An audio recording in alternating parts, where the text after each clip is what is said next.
We're going to continue on our theme of pathways to growth, and it is my pleasure to introduce our next keynote speaker, someone who personifies, in fact, the theme of pathways to growth through his own professional and business journey. Mark Little is a media and digital entrepreneur on the global stage. He established social media agency Storyful, which he sold to News International back in 2013, and was subsequently managing director of Twitter in Ireland. He went on then to establish social media company Kinzen, which was acquired by Spotify. He's currently host on the podcast The History of the Future, but his broadcasting career began with the Irish national broadcaster, where he was first their Washington correspondent, followed by their foreign correspondent. He has won TV Journalist of the Year. He is the author of 3 books. He currently leads Spotify's product safety strategy as the streaming platform looks to enhance its online safety. And Mark will shortly take us on a personal journey on the human in the loop, the art of business leadership in the age of artificial intelligence. Ladies and gentlemen, please join me in welcoming Mark to the stage.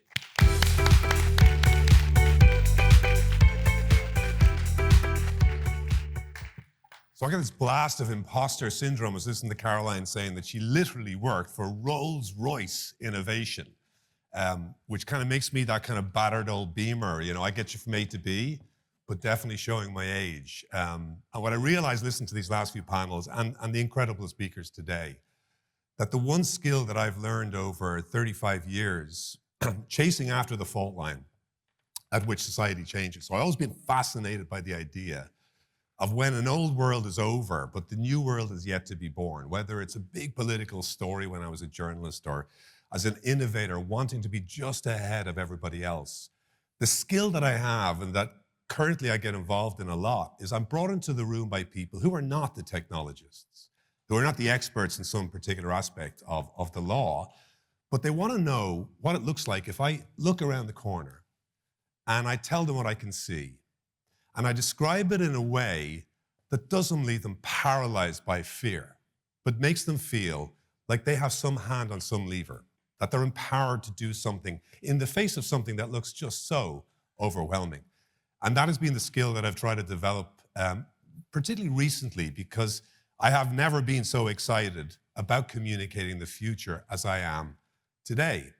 And now I sound like I'm the eternal optimist, and I didn't start out that way, because when I was a kid, I listened to Simon Coveney's speech talking about Ireland as it is today, and it is, as he says, a remarkable centre of innovation. Back in the 80s, in the 1980s as a kid, if you weren't angry about the state of Ireland, if you weren't rebellious and you weren't asking questions, then you weren't paying attention. And I was terribly rebellious. At the age of 15 years old, a religion teacher told my parents that I was prematurely cynical, which meant the only thing I could do with my life was become a journalist. And my job was, whether it's financial crisis or election, to beat up the politicians, to be cynical, to be somebody who was asking the question, even of the optimists. And then social media came along and turned me into this evangelist. I was building my first company, like on a motorbike that's driving 80 miles an hour and there's no brakes. And you just got to describe what you could see in the future to the investors. And it was move fast and break things. And it was that era that was defined by this irrepressible and sometimes dangerous optimism. And over the last 10 years that I've worked now with big technology companies, first with Twitter in what I now regard as the good old days, more recently for Spotify, so from Silicon Valley to more Stockholm innovation. The role I've been playing is to be working with people on a philosophy that's become known as safety by design. See if at the beginning of a process of designing and building a product that you can work at the worst possible thing that could happen and make sure that you've already thought about that in your design of products. And that's partly what I do with safety, which is a big issue, describing how we keep people away from harmful content and build trust and truth. And so all of that, when I look at what's happening at the moment with artificial intelligence, even my powers of description elude me a lot of the times. And I'm sure you feel exactly the same way for 3 reasons. First, the speed of change is exponential. We live in this age where the only constant is change. Like yesterday, I knew something about AI. I turned on last night Sam Altman talking about the changes with OpenAI. And you can actually see all those startups in the AI space going, holy shit, I'm out of business. I mean, 24 hours is an era in the development of AI. And the second part of the problem we have that all makes us feel imposters is change is at such a scale. Like even if I take away the froth and the hype, I take away the dystopian pictures of the world being eaten by AI, I'm still left with this notion for the first time in the history of rational human thought, we define ourselves as a species by being creative and colorful and complex thinkers. And suddenly the artificial intelligence comes along and robs of our USP, and it is that big a change. And finally, complexity. I can make a compelling case right now for a dystopian future with AI, but I can also make a very strong case that we should remove the barriers and accelerate the bounds of AI in areas such as health, medical care, and education, and potentially even the way we use energy and we're sustainable for the future. So on the one hand, I can make a case for the end of the world, and I can make a case for moving faster. And I think that leads me to what I've discovered in the last year particularly, that there's 4 golden rules of trying to become more human and understand your role as a leader in the age of AI. And the first one is to understand that you have to hold 2 totally contradictory thoughts in your head without going completely barking mad, right? That's the first thing. They call it cognitive dissonance. And what I feel out about that is, again, the dystopian reality and this beautiful potential. You have to keep both of those things in your mind. So I always think about paraphrasing the old quote, like if you're not scared out of the bejesus of what's going to happen with AI, you're not paying attention. But if you're not exhilarated by the future, a future shaped by AI, then you have no imagination. And it's that contradiction is the first golden rule. Get comfortable with that level of contradiction. I think the second thing I've learned from technology is we focus way too much on the technology itself and not on the human behavior that it creates. And I'll give you a good example of it.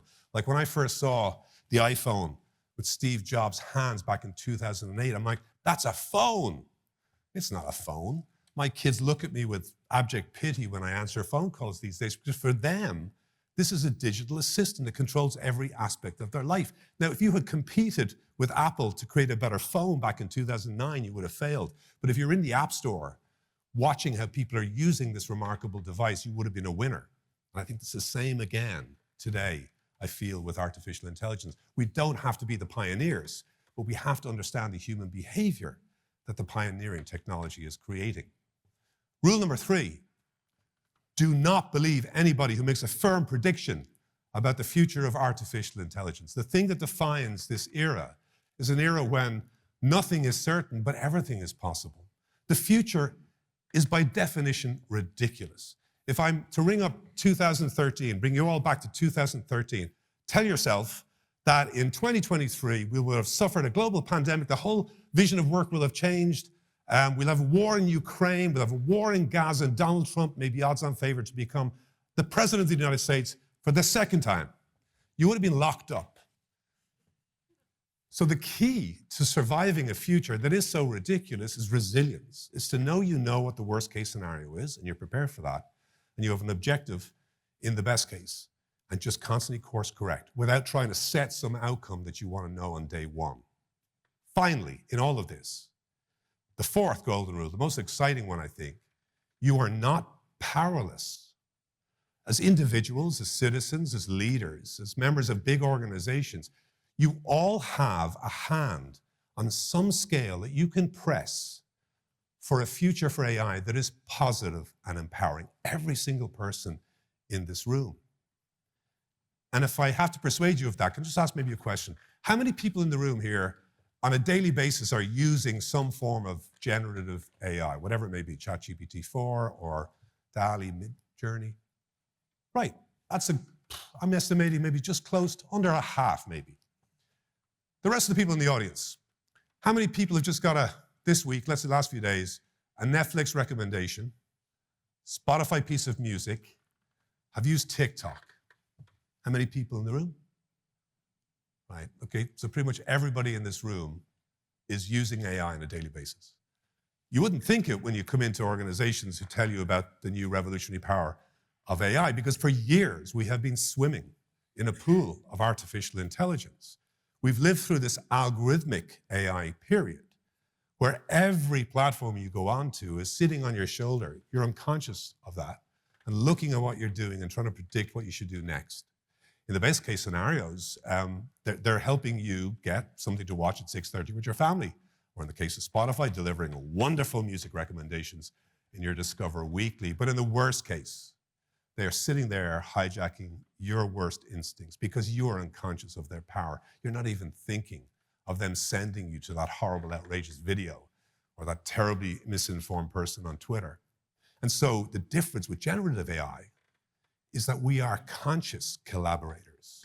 We're not walking into a generative AI thinking of ourselves as being unconscious or on autopilot. We are co-pilots. And it's that consciousness that I think is the sea change in the past year. And that's why I say we're not powerless. We're not spectators. Generative AI has put us in a position to be collaborators, to understand our best intentions. Now, that sounds like a really simplistic way of approaching everything, but I want to just give you a couple of practical examples where I think this approach actually starts to work. And again, I won't go into the places I think that AI has superlative powers. I want to talk about the ambiguities for a moment. And anybody who knows technology will tell you that there are three sectors of technology that always are about 5 years ahead of everyone else. The first one is gaming, the second is pornography, and the third is music. And my chosen subject today will be music. You'll be glad to hear. And so with music, what's really interesting in music, obviously, is right now there's so many ambiguities. Any copyright lawyer in the audience will know this. But music has done a great job of coping with technology in the past. I have a music friend who tells me the saxophone, for example, was a novelty instrument in big bands until jazz musicians picked it up and made it the center and the backbone of one of the greatest cultural movements of our time, the distortion pedal. You ever heard Jimi Hendrix using a distortion pedal? That is pure art. That was a flaw in the recording system in a studio back in 1950. The bug became the feature. The Bronx, 1973, 2 turntables and a microphone. People are stealing and sampling music and putting them together and creating hip hop and rap. Again, one of the greatest cultural trends of our time. The point being that music itself has always been about the reinvention. And so now I hear musicians, friends of mine, and obviously I don't work on the music side in Spotify, but I've got a lot of conversations I'm listening to looking at the fear that people who are creating will be stolen from. People who will be stolen from could even have their voices cloned. So it's not even about the music or the lyrics. And the ambiguity of that is so scary. But again, when I look at the history of music, I think about 1961 in Liverpool. The sailors are getting off the liners and they're bringing skiffle and blues. And they're handing it out to their mates, John, Paul, Ringo, George, become the Beatles. They trained on skiffle and blues to become the Beatles, which creates pop music. I'm reading the Financial Times last Sunday. Bjorn, one of the founders of ABBA, he says, when the Beatles released the White Album, we would play it once, play it again, play it again. He said, we were training on the Beatles. And so if you think about that we have the potential with artificial intelligence to be fast-tracking these moments of crossover, inspiration being trained from one generation to the next, how do we protect ourselves in that scenario? Where we're on the precipice of a creative explosion, and yet at the same time, great insecurity for artists and creatives. And here I think the word that I would use, and I think there's something so essentially human about this word, provenance. Where in the process of homage and copying and training is the human fingerprint, is the person who just did that one small twist that created a new musical genre. And I think when we look at copyright, I wouldn't start with the law, I would start with the word provenance. And I think that example of music gives us such a great litmus test, almost a North Star for the way that we give ourselves the power to be human in this age of superhuman technology, is finding the exact moment something changed because a human decision was made in what seems to be purely a technological process. I think about provenance in the area that I literally stay awake at night thinking about, which is trust and truth online. We've heard it mentioned a couple of times. We now have the power in AI to allow people to put on industrial scale the creation of lies. We have AI that are subject to hallucinations about basic fact. Next year, we have 54 elections, 54 countries to be voting. United States, UK, European Union, Taiwan. We're going to see people using artificial intelligence, some governments actually, to try and convince us all that there's nothing to be believed anymore in the world. And how do we fight back against that? Now, obviously, regulation has a role. Hopefully, governments will force some transparency, accountability on these big AI companies. Provenance plays a role. Getting a digital fingerprint and a piece of content to know that it hasn't been tampered with will be a solution. But here's where I was introduced to the world of human in the loop. So about 6 years ago, when we founded the company that I sold to Spotify last year called Kinsen, we fell across a discovery in the early transformers, these large language models that weren't called large language models back then. We realized that they were making very basic mistakes that an editor could just tweak it a little bit and get a better outcome. And we heard about fine tuning earlier on in one panel. What we realized was that if the editor was stepping in at the beginning of the process and setting the goal, which in our case was to look through hundreds of hours of podcasts, put them from text to speech, and then find ways to find the bit of harmful content at 3 hours into that podcast, that we could set that objective, we could optimize the model for that one outcome, and then get the editor to choose some examples. Didn't have to build a big text classifier. We just had to show it what success looked like. And then the model would come back and say, am I right or wrong? And we would train the model. And this human in the loop process, we went on to sell the company to Spotify. This is what we do every day. What I realized, it wasn't just about the human stopping the AI doing something. It was about the human getting superpowers. This golden feedback loop. When someone is involved in training the AI, working with the AI as a co-pilot, makes the human stronger, because we now have these superpowers to go into vast amounts of content and, like a scalpel, excise the problem that we can see, someone creating actual harm on the ground. We see this in medical diagnostics, where medical professionals now are analyzing vast quantities of human data to look for the malignancy, for the anomaly. We see it actually in creative writing, believe it or not. Several AI data training companies are hiring poets to make the writing that's involved in the responses better. And this human in the loop approach is creating huge opportunities where people told us there was none. So years ago, they said AI will just get rid of certain categories of worker, like radiologists will be gone. Never been a greater demand for radiologists, because human in the loop demands that more humans are sitting there in the cockpit, giving the objective, training, fine-tuning. So it's an explosion of work. Again, if we can understand what is essentially human about the process. And what I do always is I try not to make any firm predictions, as I said earlier on, but I'm really fascinated by the way that work changes. Like I say, in some cases, we know that AI is going to increase the demand for skills that we may have thought it would have killed off. But there are areas where it's providing different benefits. So people who are lower skilled may not have the benefit of an education, start working at a contact center. What we're finding out is AI, where it's used really well, is helping them acquire tacit skills of human communication really quickly. We may have the capacity in this AI boom to both increase productivity and equality. That has never happened at the same moment. But here's the problem for all of us who thought our knowledge work was sacred, could never be eliminated. We have a situation now where there is no firm evidence to tell us exactly what knowledge work is going to be obsolescent and what might be going through a renaissance. And a really interesting way of thinking about this was introduced to me a couple of weeks ago when the Harvard Business School released a report that talked about the very uncertain, jagged technological frontier, was the phrase they used, where we sometimes mistake the power of AI. We're not quite certain what it's good for and what it's bad for. LLMs, ironically, are not great at mathematical equations, but they're really good at creative activity, and you wouldn't have thought that. So how do we know, as knowledge workers, whether we're using AI right or wrong? The answer to the question, according to the Harvard Business Review, was we don't quite know yet. We do know if you use it wrong, your productivity and your performance and your relevance will disappear gradually. If you use it right, there's exponential growth in your productivity. What they found in all the experiments they monitored, that there was one commonality. The people that used generative AI as an autopilot were the ones who did worse, because they were the people that took their eye off the road. They were the people who just assumed the AI was good at the task it was set and weren't checking for progress. The people who saw the AI as a co-pilot, they use this great phrase, the centaur. If you know anything about mythology, the centaur is half human, half beast. The people who could get that idea that they had to constantly monitor the progress of the AI were the people that got the best results. So again, it's a bit like driving, to use that analogy.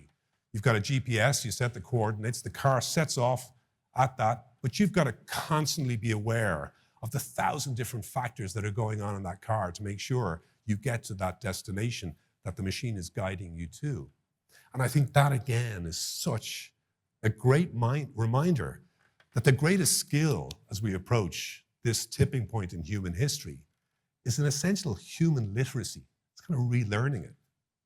So I'm not going to talk about regulation. I'm not going to bore you with my views on what should happen to legal frameworks. But what I'm really interested in is how big organizations and leaders of those organizations start to think about that key word of resilience in the face of AI. And again, I have this, like, from my own mind to try to sort of abbreviate this. I think about 3 C's all the time. I think about caution, I think about curiosity, and I think about clarity. We've heard a lot about caution, right? Like, if you get into a fast car, what's the one thing you want in that car? You want a brake. You want to know that if something goes wrong, you can understand what to do about it. So I always think that you don't want to be a pioneer in the AI revolution. Pioneers end up face down with arrows in the back. You don't want to be the leader of the pack. You want to be looking out for the partnerships that can accelerate your experiments. And to that extent, curiosity is what we heard from the last panel. Beautiful masterclass in how to think about innovation as building small experiments that are big enough to produce a data point, but not too big to sink your reputation or sink the ship, and the constant iteration. And in all of that, the caution about not letting people steal away your data is a really good piece of advice. But the side benefit of conducting rapid iteration with small teams and small goals is that you start creating your own form of data. Because the machine's looking for examples. It's not looking for a mass of data. It's just looking constantly for what you define as success. You would be amazed how quickly, if you're properly making those signals machine readable, that these experiments create that gold dust of data. Finally, clarity. We heard this with Sandra earlier on talking about values and ethics. You really have to understand, I think, and I've advised a lot of media companies who are staring into the abyss, and I always ask them, if you disappeared tomorrow, what would the world miss? And it's always a good question to ask of your own organization. Like, what are we doing in the world? Why are we here? It's not necessarily just about social impact, but it's like, what are the values that guide us as an organization? Why would we go out to a recruiting pool and hire people? What do we tell them about ourselves? That those are things you have to think about when you're thinking about your approach to AI. Because knowing what that North Star vision is absolutely essential to understanding what risks you are willing to take. And I think having a shadow board of young people is a great example of that, but I think also having people internally that are not just thinking about the legal risk or the compliance risk, but also thinking about the innovation risks, the people who are thinking about safety by design. What's the worst thing could happen? Because God knows, technology people that I love and I know well, they have the best intentions, but sometimes can create the worst outcomes because they're not aware of safety by design and building that in from the beginning. So it's not just about legal risk. It's also an ethical risk that is built in by people who are thinking about the worst outcome here and also what the best result is. And I think a lot about practical work that you can do. I would say finding the right partners in this is really important. Thinking more about the concept of red teams, which is something very useful for big organizations and in cybersecurity, where you go in and you find a team that's just tasked with finding the vulnerabilities. And I think those are the 3 things I would say about big organizations becoming more resilient. It's that sense of caution, curiosity, and clarity.